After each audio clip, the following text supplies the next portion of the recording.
Comienza la Torá: en el principio Hashem creó los cielos y la tierra. Así está escrito.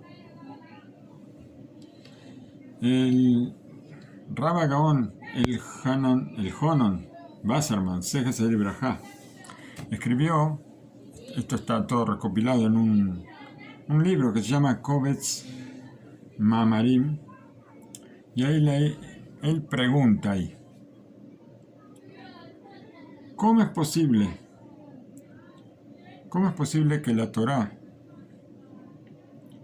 sea algo que lo puede estudiar un chico de 3 años y un viejito de 90 o 100, y que sea querida la Torá para todos? Pero si hablamos en cuestiones de fe, vemos que la fe para mucha gente es inalcanzable. Inclusive grandes sabios de muchas naciones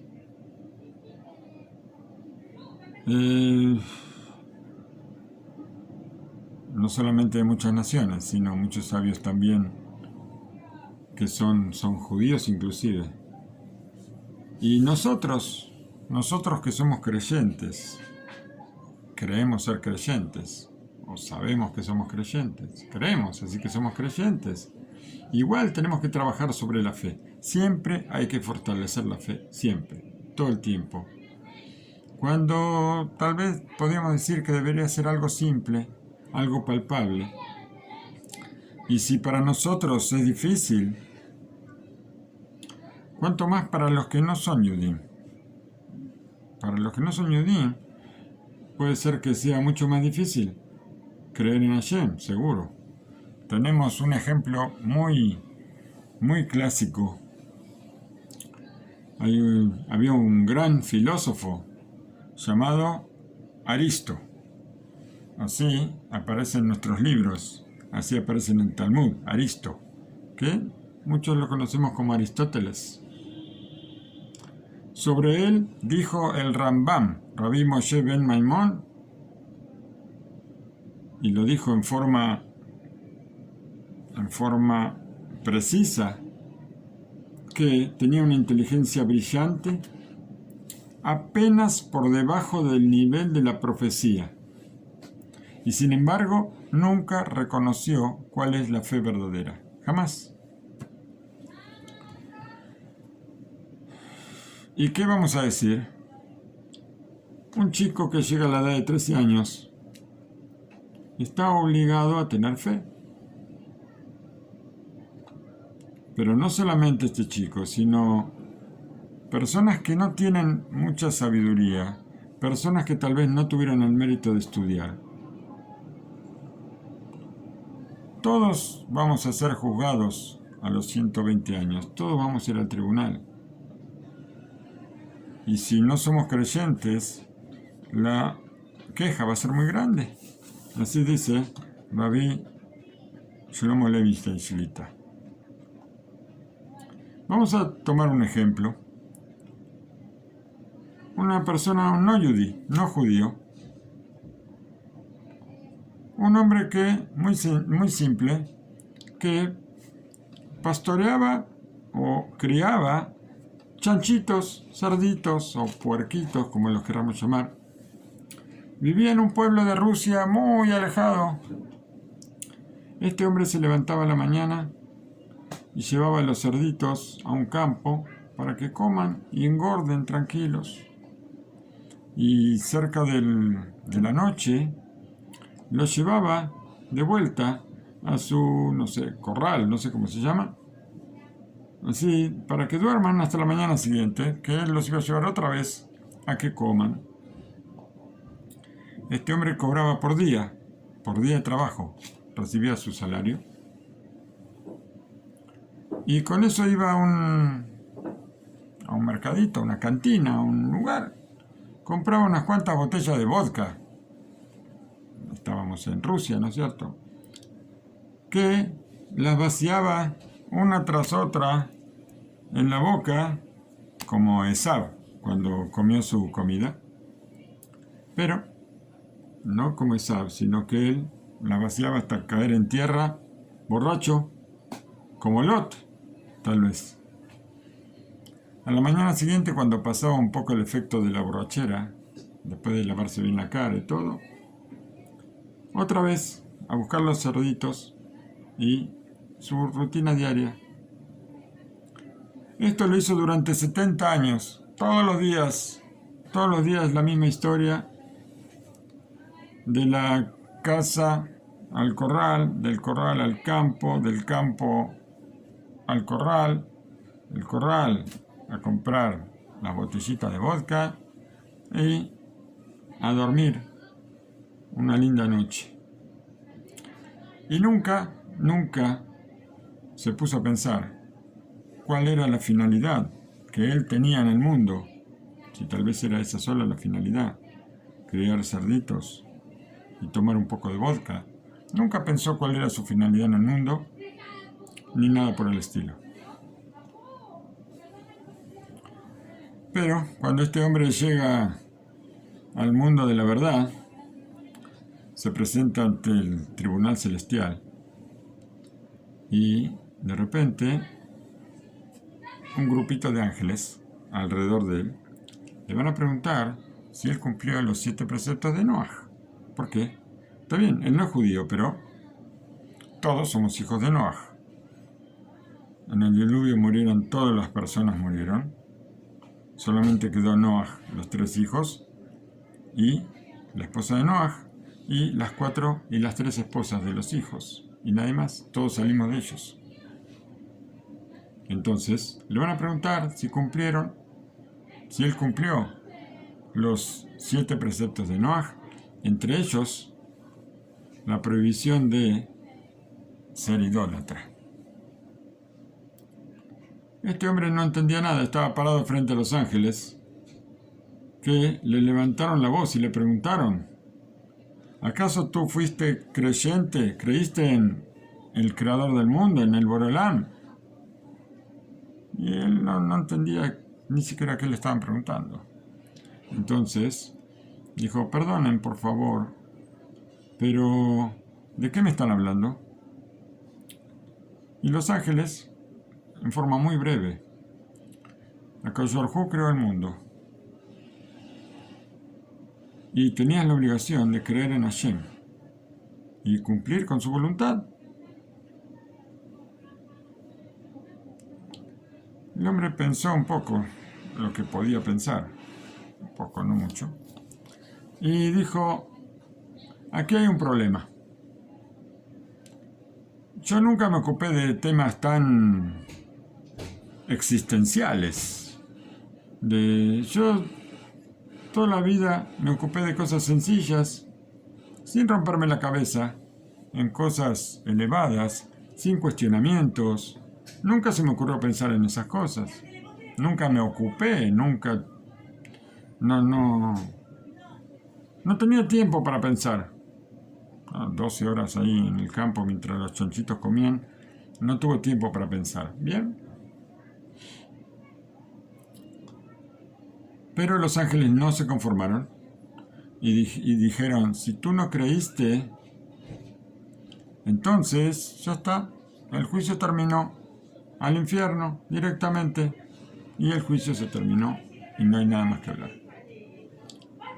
Bien, pero surge la pregunta de inmediato: ¿cómo se le puede pedir? ¿Cómo los ángeles le piden a este hombre ignorante? Si nosotros ya vimos que un hombre tan inteligente como Aristo, que prácticamente llegaba al nivel de la profecía, y él no creyó en Hashem, entonces podemos pedirle a este pastor que haga funcionar su cerebro, que no lo usaba mucho, para llegar por sí solo a tener fe en Hashem. Vamos a preguntar un poco más. Unos cuantos versículos más adelante está escrito: y dijo Hashem: hagamos al hombre a nuestra imagen y semejanza. Esto lo hablamos el otro día. Y explica Rashi a pesar de que Hashem no necesita ninguna ayuda para crear al hombre. No necesita nada. Y esta expresión da lugar a que los renegados caigan en una equivocación, renegando a la unicidad de Hashem. Como que Hashem pidió ayuda, que Él no puede solo crear al hombre. De todas formas, Hashem no se privó de enseñarnos buenas cualidades. Y ahora vamos a ver por qué. ¿Por qué la necesidad de enseñarnos la cualidad de la humildad? Donde el grande se baja de su pedestal y pide ayuda, pide permiso al más pequeño, le pide un consejo. O sea que nosotros vemos que Hashem nos quiere mostrar qué importante es la cualidad de la humildad. Y por eso Hashem escribió en la Torá: hagamos al hombre y no haré al hombre. Y esto nos hace ver una contradicción. ¿Por qué? Porque acá peligra la fe en la unicidad de Hashem. Y nosotros estamos obligados a proclamar la unicidad de Hashem, inclusive sacrificando nuestra vida. ¿Por qué entonces Hashem hace tambalear la fe para enseñarnos buenos modales? ¿Acaso no hay otros lugares de la Torá para enseñarnos esto? Para contestar esta pregunta en una forma diferente a lo que contestamos, a lo que hablamos el otro día, vamos a traer las palabras del Maran Rosh Yeshiva, el Rab Shach, que nos explica, observando una naranja, cómo se llegan a entender los dos principios de los 10 mandamientos. Los dos primeros 10 mandamientos: yo soy Hashem tu Dios y no tendrás otros dioses aparte de mí. Y así dijo. Veamos el crecimiento de la naranja. Vamos a empezar a asombrarnos un poquito con la maravilla de la creación, con una parte sola de la creación, no mucho, no vamos a hablar mucho, vamos a hablar de una sola parte. Una naranja. ¿Cómo crece una naranja? La naranja cuando crece, cuando comienza a crecer, es verde. Y cuando se madura, cambia de color y es la naranja que nosotros conocemos. Esto tiene una finalidad muy importante. Mientras la naranja no está apta para el consumo, no llama la atención, se esconde entre las hojas, se confunde entre las hojas con el mismo color de las hojas del árbol, sin hacerse notar. En cambio, cuando se hace comestible la naranja, cuando ya se puede comer, se maduró, cambia de color, se hace naranja y se vende, se pone en la estantería y nos dice: aquí estoy, ya pueden comerme. ¿Bien? Y hay una prueba fehaciente de que este color naranja está solamente para que nosotros la veamos, para que nosotros busquemos a la naranja y nada más. Apenas nosotros quitamos la parte exterior de la cáscara, vemos que la cáscara es blanca. La mayoría de la cáscara, todo el grosor de la cáscara es blanco y solamente el extremo, solamente lo exterior es de color naranja para mostrarnos que aquí está. Y toda persona que se pone a pensar en esto, con un poquito de inteligencia nada más, deberíamos preguntar: ¿quién inventó esto? ¿Quién tiene tanta sabiduría para crear una cosa así?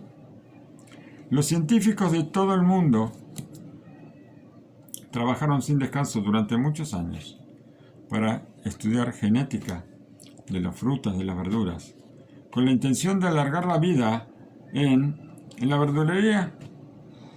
Llevamos una fruta, llevamos una verdura, llevamos tal vez hojas, verduras de hojas a la verdulería y se hace mucho calor.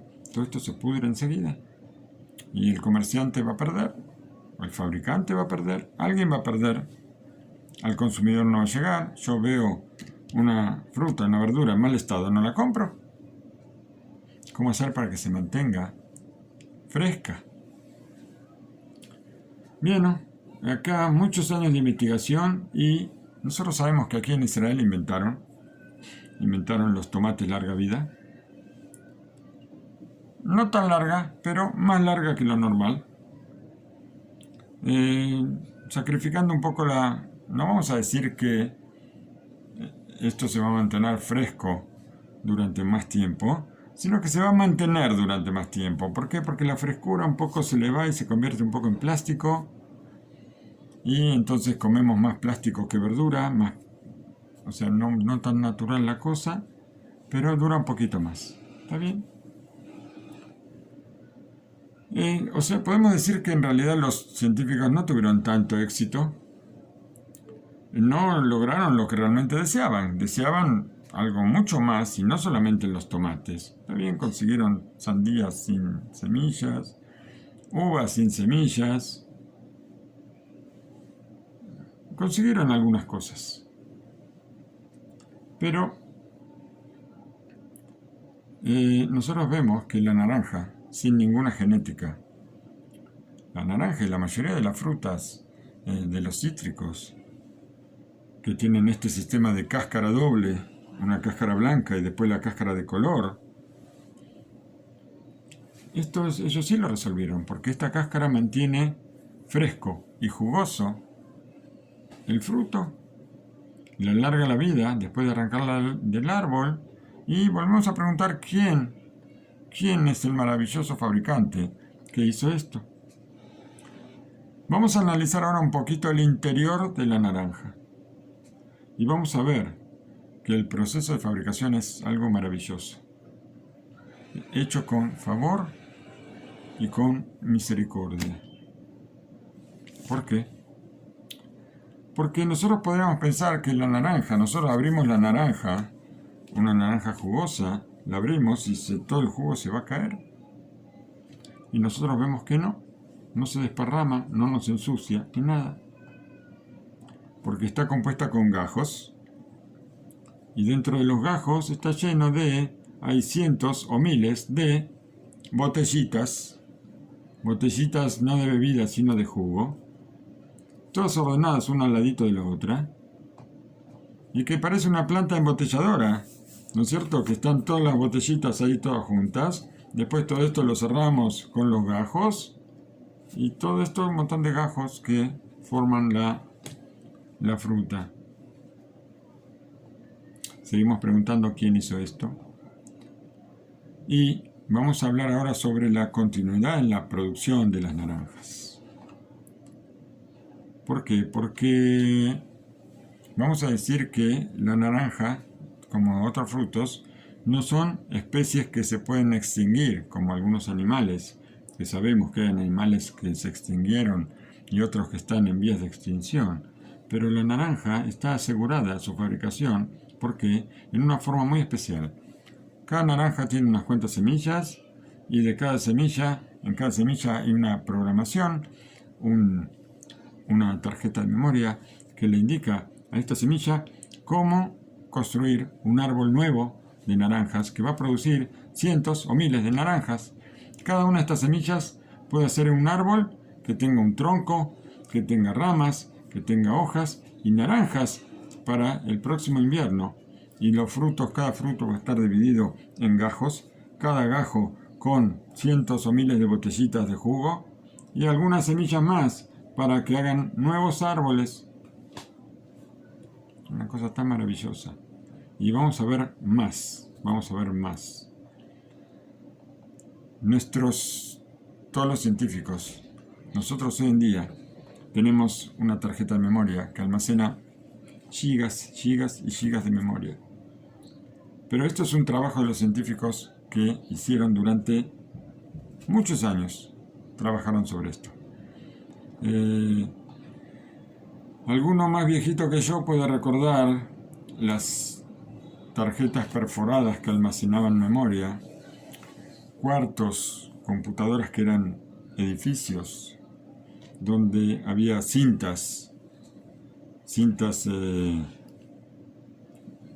carretes de cintas que almacenaban memoria, que almacenaban información. Hoy en día tenemos una tarjetita de memoria que lo hace, pero no hace falta llegar a la tarjeta de memoria. ¿Por qué? Porque si vamos 5.781 años para atrás,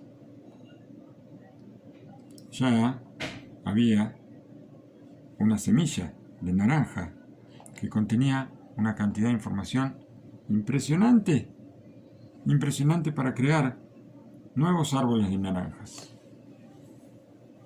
Bien, ahora nunca escuchamos, todavía no escuchamos y tampoco lo vamos a escuchar.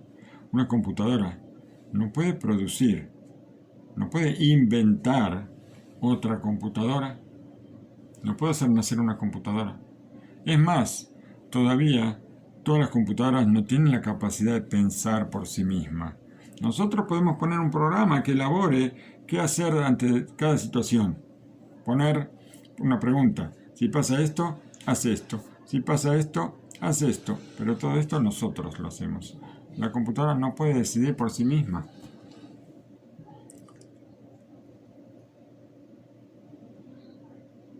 Y nosotros vemos también que hay otro tipo de frutos que tienen semillas. Vamos a ver, una semilla dura como una piedra. Por ejemplo, el durazno, el damasco. No sé si en algún otro país se llama diferente, pero esas semillas, cuando se plantan en la tierra, así como están, vienen bacterias en la tierra que la deshacen esa cáscara dura, y después la semilla brota. ¿Cómo puede ser? Bacterias que se coman esa cáscara de semilla que nosotros no podemos ni romper, y de ahí va a salir otro árbol. Entonces, todo esto, alguien puede decir que esto se creó de una explosión o de algo. ¿Se pudo haber creado solo todo esto? Tenemos muchas cosas más, maravillas, pero vamos a hablar ahora. El Rav Avigdor Miller, sé que se celebra, nos trajo un ejemplo tan especial que estas semillas nos muestran que fueron creadas en forma intencional de la forma que fueron creadas. ¿Por qué? Porque la semilla, normalmente, la semilla de la naranja, de la mandarina, del pomelo, de los cítricos, son semillas que si las queremos agarrar se resbalan. Se nos escapan, se escabullen de las manos. Hashem las hizo resbalosas y evasivas. ¿Para qué? Para que no las podamos atrapar.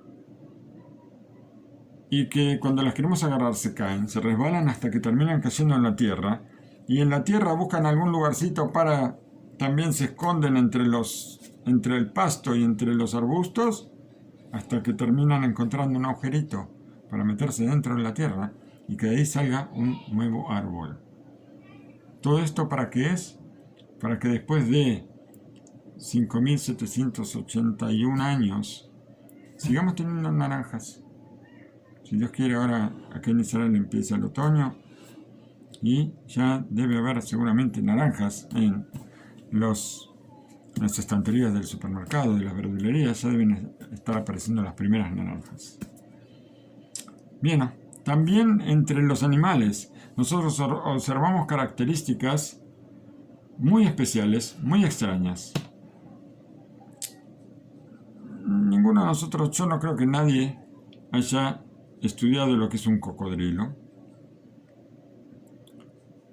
Pero seguramente muchos habrán escuchado sobre el teorema de Arquímedes. ¿Cuál es el teorema de Arquímedes? Arquímedes habla sobre lo que, si no me equivoco, yo no me acuerdo mucho, lo estudié hace muchos años, pero el teorema de Arquímedes, si no me equivoco, decía que el peso del agua, el peso de una piedra, si yo quiero saber cuánto pesa una piedra, la pongo, la dejo, pongo un recipiente lleno hasta el extremo, pongo la piedra y el agua que cae me marca el peso de la piedra, el volumen, ¿de acuerdo? Yo puedo medir el volumen de esa agua. Sabemos que un litro de agua o 1000 centímetros cúbicos de agua pesa 1 kilo. Y entonces ahora yo puedo saber cuánto pesa esa piedra. ¿Bien? Algo así es el teorema de Arquímedes, pero Arquímedes parece que sí estudia los cocodrilos. ¿Por qué? Porque los cocodrilos tienen una característica muy especial. Y hay cierto tipo de cocodrilos que en cierto momento se tragan piedras. ¿Para qué? Para no flotar. Porque si flotan pueden caer como presa de otro animal más grande o más fuerte que él. O sea, para sobrevivir hace esto. Por supuesto que el cocodrilo no sabe matemáticas, ni sabe nada de eso, ni física, ni nada por el estilo, ni las leyes de flotación, pero se traga un número exacto de piedras. ¿Para qué? Para cuando necesita descender, pueda descender. Este mismo fundamento es el que usan los submarinos. Los submarinos, para poder sumergirse y para poder subir, hacen lo mismo con aire o con agua. No sé bien qué es lo que hacen, pero el fundamento es el mismo, porque aumentando su peso, entonces deja de flotar. Y toda la creación grita diciendo: Hashem creó el mundo, supervisa todo lo que ocurre. Y si nosotros pensamos, podemos alcanzar un grado de fe muy, pero muy grande, que va a llegar en forma simple, sola por la simple observación. Por eso dijo Rabbi Elhanan Wasserman que toda persona que, a menos que sea deficiente mental, lo aleno, va a ser juzgado. Todos vamos a ser juzgados si no alcanzamos la fe. ¿Y por qué Aristo no tuvo fe en Hashem si era tan inteligente? ¿Por qué, como él, hay tantos científicos, profesores, muy inteligentes que tampoco creen? ¿Para qué tanta inteligencia si no creen? ¿No es cierto? Vamos a ver por qué. Todo esto es por una razón muy simple. ¿Por qué? Porque nosotros tenemos deseos, tenemos voluntades que son como un soborno que enceguece nuestros oídos y que no nos dejan ver la verdad. Todos los errores de la persona, una persona que lo aleno, reniega, provienen de las malas cualidades. Y que esas cualidades nos cierran los ojos y provocan a los sabios como meterse en cosas científicas y ciencias. ¿Para qué? Solamente para no mostrar la verdad, que es tan simple, que HaKadosh Baruj Hu, él creó el mundo. Y solamente la persona que se puede desconectar de estos deseos bajos puede llegar a ver la verdad frente a sus ojos. Ahora entendemos por qué Hashem, cuando creó al hombre, él mostró la humildad. Porque la humildad justamente es lo contrario a la soberbia. La soberbia es una mala cualidad, y las malas cualidades nos hacen negar la existencia de Hashem. En cambio, las buenas cualidades son los que nos traen la verdad, nos hacen ver la verdad.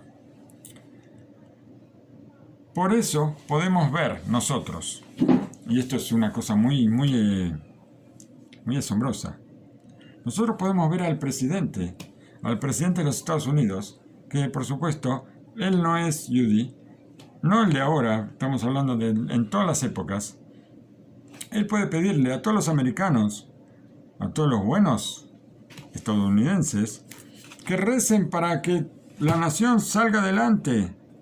En cambio, nosotros vemos, con mucho dolor, nosotros vemos que el primer ministro israelí, en todos los tiempos,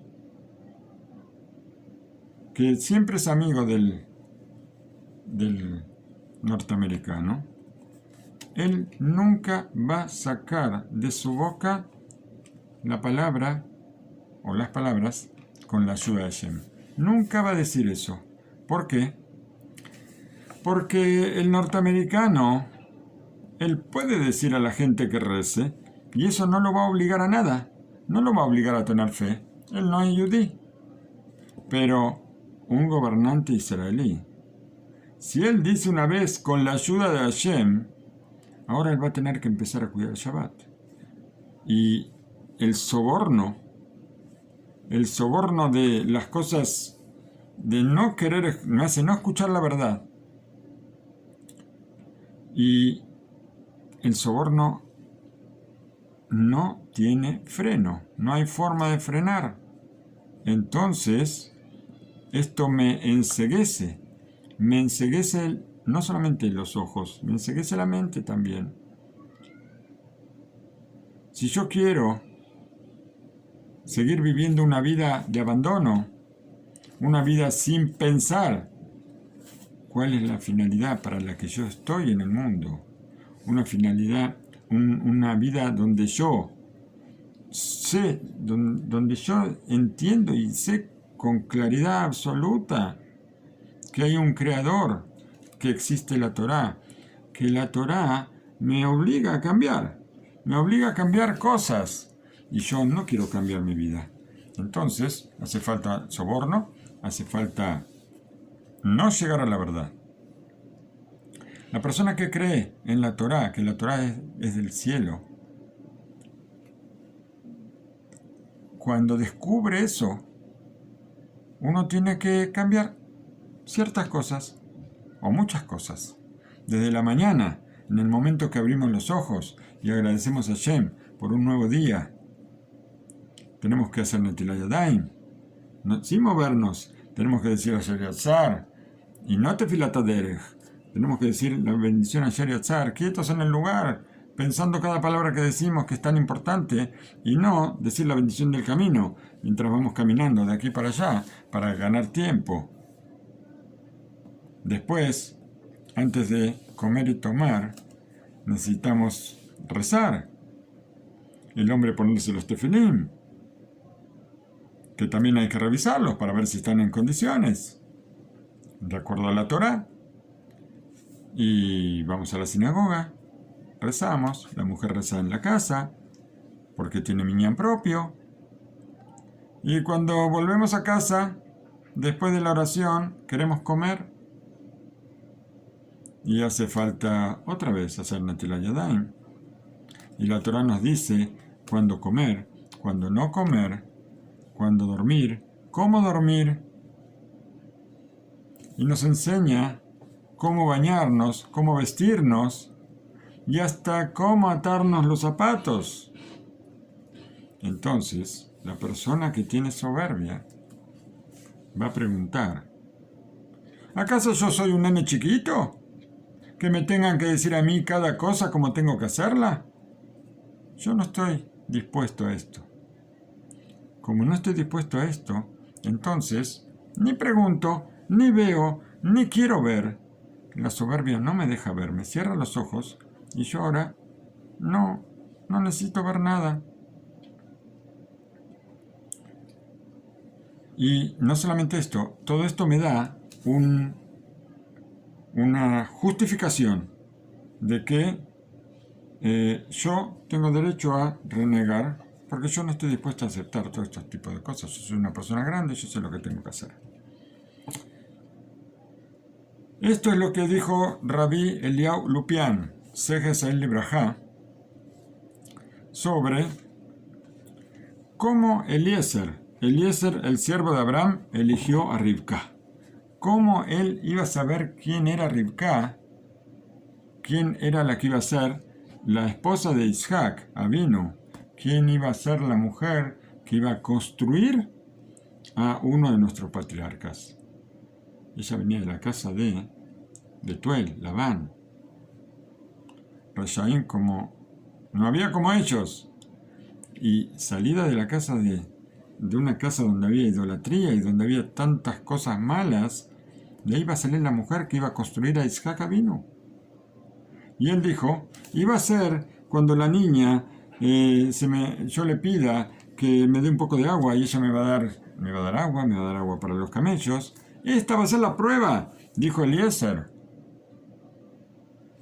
¿Cómo puede Eliezer elegir de acuerdo a la cualidad del favor?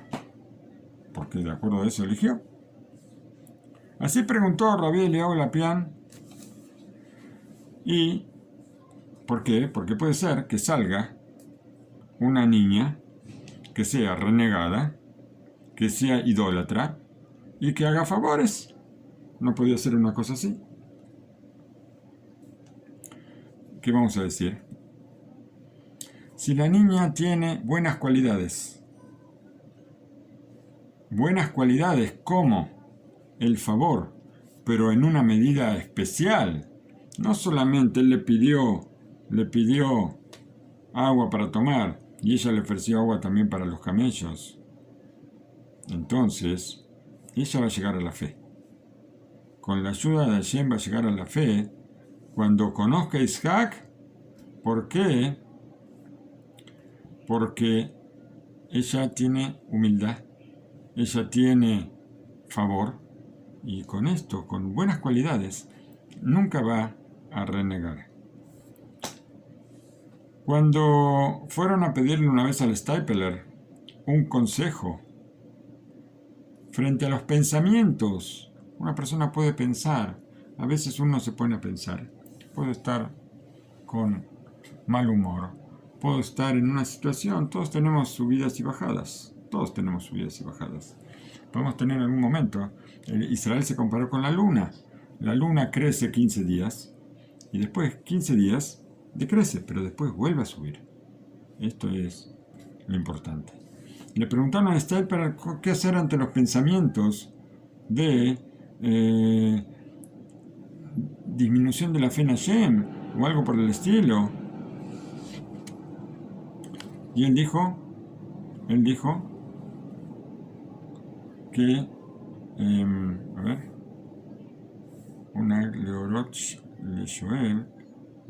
él dijo que la persona hay que trabajar en la cualidad de la humildad. Trabajando en la cualidad de la humildad podemos solucionar cualquier tipo de problema. Y este es el motivo por el cual Aristo no creía. Vamos a ver. ¿Por qué? Porque él era lo más bajo de lo más bajo. Se creía el todopoderoso. Él creía que como él sabía, él pensaba que como sabía no había nadie como él. Tenía mucha soberbia y también muchos deseos en las cosas materiales. Cuentan que una vez entraron los alumnos a su casa y lo encontraron parado en 4 patas y hacía guau, guau, guau. Los alumnos lo vieron. Él era el máximo sabio de la generación, del mundo, para los griegos. No había como Aristóteles. De repente lo vieron así, caminando como un perrito, en 4 patas y haciendo guau, guau. Todos lo vieron y se asombraron. Y después supieron que su gran maestro, él quería algo, y la persona que le iba a dar esto, no sabemos de qué, o tal vez no nos quieren decir qué, pero la persona que tenía esto, a la que le pidió esto, le dijo que se lo iba a dar si él, con la condición de que él ande en 4 patas y empiece a ladrar. Cuando él vio el asombro en los alumnos, les dijo: ahora yo no soy Aristo. Ustedes están viendo a otra persona. Yo soy Aristo cuando estoy enseñándole a ustedes, cuando me porto bien, ahí soy Aristo. Ahora no soy Aristo. Esta era hasta dónde llegaban sus deseos, hasta dónde llegaba su soberbia. Y entonces entendemos por qué no creía. Y de acá nosotros podemos entender muy bien por qué Hashem enseñó. A Hashem no le importó que algún renegado pueda llegar a malinterpretar lo que está escrito en la Torá. Pero Hashem nos quiso mostrar qué importantes son las buenas cualidades, qué importantes son las cosas, cambiar nuestras cualidades y llevar buenas cualidades, porque las buenas cualidades, en especial la humildad, por supuesto, lo contrario a la soberbia. Entonces, de esta forma, nosotros vamos a llegar a la fe. Nosotros vamos a llegar a la fe por medio de la humildad, por medio de alejarnos de todas las cosas innecesarias que hay en el mundo. Y la persona que no tiene humildad,